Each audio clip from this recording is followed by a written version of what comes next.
Oh, beautiful for spacious skies, for amber waves of grain, for purple mountain majesties above the fruited plain. America, America, God shed His grace on thee. Here's to 150 years of the state we call home.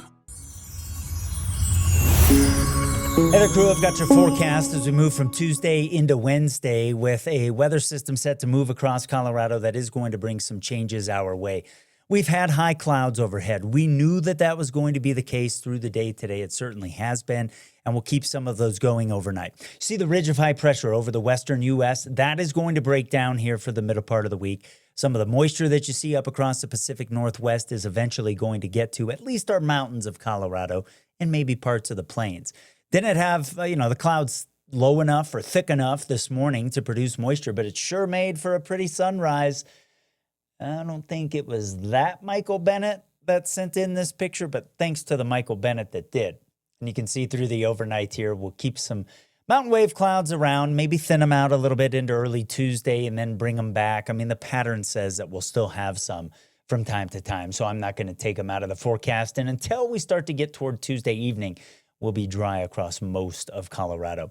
It is going to be a very mild start to the day on Tuesday. We'll have some 40s up against the hills, otherwise in the 30s along the interstate. Even the chillier spots over the plains will be warmer than what we had on Monday, a trend that continues into the afternoon. Colorado Springs, we get into the 70s.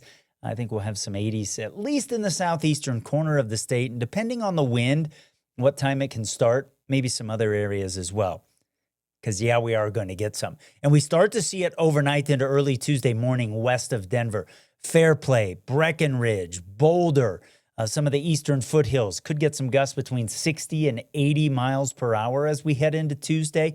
And eventually we'll see the wind gusts move into the southern part of the state as well and start to move away from the foothills and out across parts of the plains as we head into the afternoon. Strong enough, dry enough that we have red flag warnings that are up for southern Colorado on Tuesday.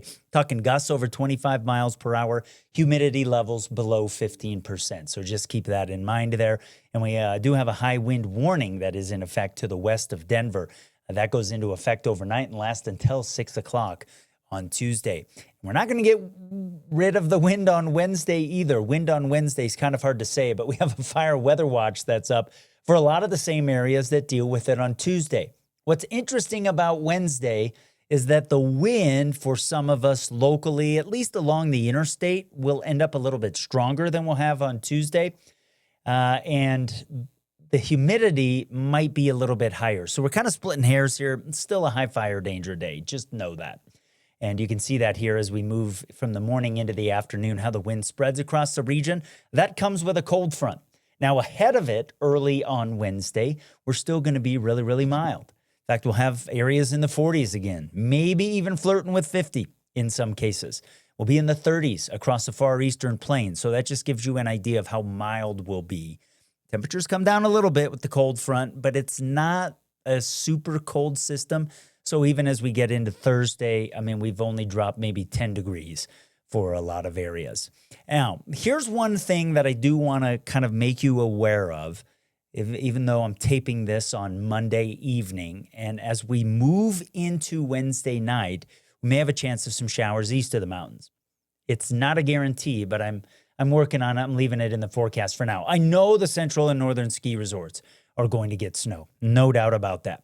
And as we move into late Wednesday, behind the front, we may see a couple showers develop over parts of the eastern plains, probably more likely over the Palmer Divide than anywhere else, but some might sneak over the eastern plains north of Highway 50. We'll talk more about that over the next couple of days. Anytime you want the forecast, you know where to get it, my friends. It is on the Peaks to Plains weather app. Download it, share it with friends. It's the weather where you are when you want it. Thanks for watching.